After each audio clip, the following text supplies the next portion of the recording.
Bonjour Sylvie Godin, vous signez avec Peter Paul Verhagen cette étude sur Airbnb et sur le fonctionnement d'Airbnb à Bruxelles. Quel était le but au départ de cette étude?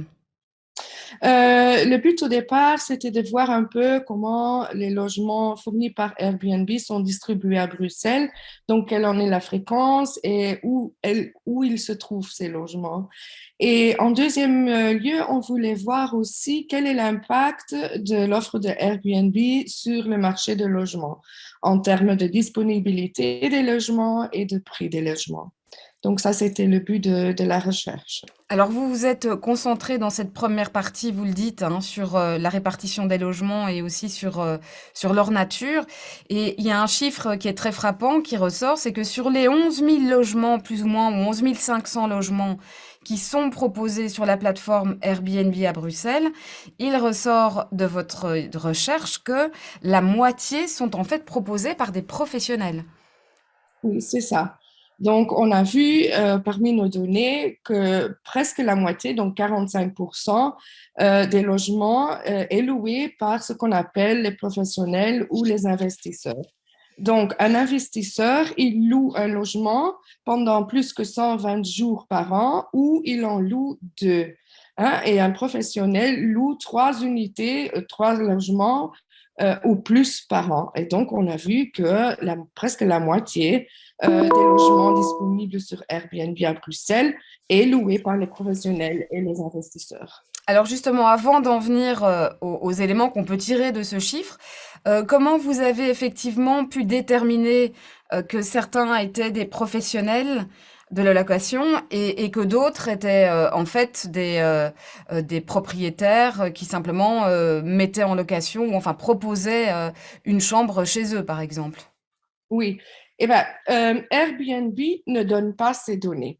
Mais donc, on a une organisation extérieure qui s'appelle AirDNA qui vend les données à des particuliers, à des équipes de recherche. Et donc, comment eux, ils collectent les données? Ils font ce qu'on appelle un web scraping.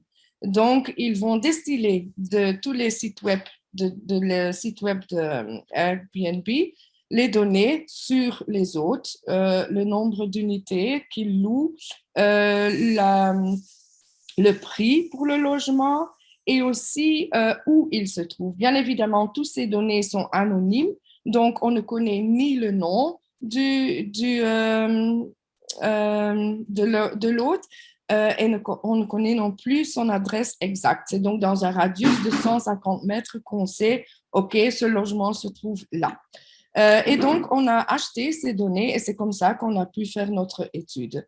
Mais Donc ça, important ici, c'est de retenir quand même que Airbnb ne donne pas ces données, donc ne met pas ces données à disponibilité de la recherche. Donc, ça, c'est quand même un petit peu un problème et donc on a dû acheter les données avec cette organisation externe.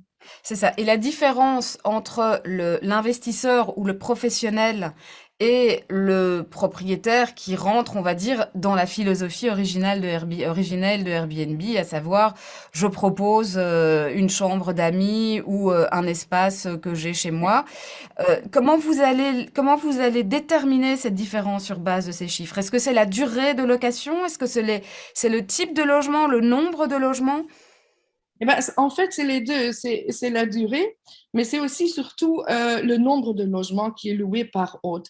Donc, on dit que un professionnel, c'est quelqu'un qui loue trois unités ou plus par an. Un investisseur, c'est quelqu'un qui loue une unité pendant plus que 120 jours par an ou qui loue deux unités. Et on appelle les amateurs, c'est les gens qui ont une chambre à leur maison ou un appartement qui peuvent louer parce qu'ils sont partis en voyage, je ne sais pas quoi. Et donc, ça, c'est les amateurs. C'est les personnes qui ne louent qu'une chambre, un appartement, une maison durant moins de 120 jours par an. C'est ça la différence, oui. Est-ce que cette différence se marque aussi, et c'est aussi un des éléments qui est mis en avant dans l'étude, dans la localisation de ces logements? Un peu oui, parce qu'on voit que les professionnels, les investisseurs sont surtout représentés tout près des attractions touristiques et tout près des institutions européennes. Il y a aussi quand même les amateurs là-bas, mais on voit, bon, il y a une concentration, c'est ça. Oui. C'est ça. Donc les investisseurs et les professionnels seront plus dans les quartiers touristiques et très recherchés par les touristes, tandis que les amateurs, eux, vont se répartir en gros dans tous les quartiers. Ils sont un peu plus dispersés quand même, les amateurs. Et ils représentent quand même 50% des offres. Oui, 50%. Même 55%, oui. Oui. Qu'est-ce que vous en tirez comme conclusion d'abord sur finalement le lien entre ces pratiques, comment Airbnb évolue et la philosophie de base de Airbnb? Ben, dans la moitié des cas, oui, en effet, il s'agit d'une vraie économie de partage. Dans 45% des cas, non, ces cas ne correspondent pas avec la philosophie initiale de Airbnb. Bon, on est d'accord, bien évidemment, avec cette philosophie, mais les professionnels et les investisseurs la dépassent. Et notre conseil est qu'il faut bien inventariser où les professionnels opèrent, dans quel quartier, si les quartiers sont saturés, oui ou non, le nombre, leur impact sur le marché etc., de logement, etc. La politique, elle est au courant de ce fait et veut bien développer une politique là-dessus, mais le problème, c'est qu'on ne dispose pas de données parce que Airbnb ne donne pas ces données. Alors, toute dernière chose en une seconde, puisque c'est l'objet de la suite de votre étude, mais quand même, vous avez une idée de l'impact de ces pratiques sur le marché locatif à Bruxelles? Eh ben, pour l'instant, on sait déjà que 5000 logements ne sont pas disponibles sur le marché de logement à cause du fait qu'ils sont loués dans la plateforme Airbnb. Prochainement, on va essayer d'étudier l'impact sur les prix des logements, mais ça, c'est le but du projet pendant les 2 années qui vont venir.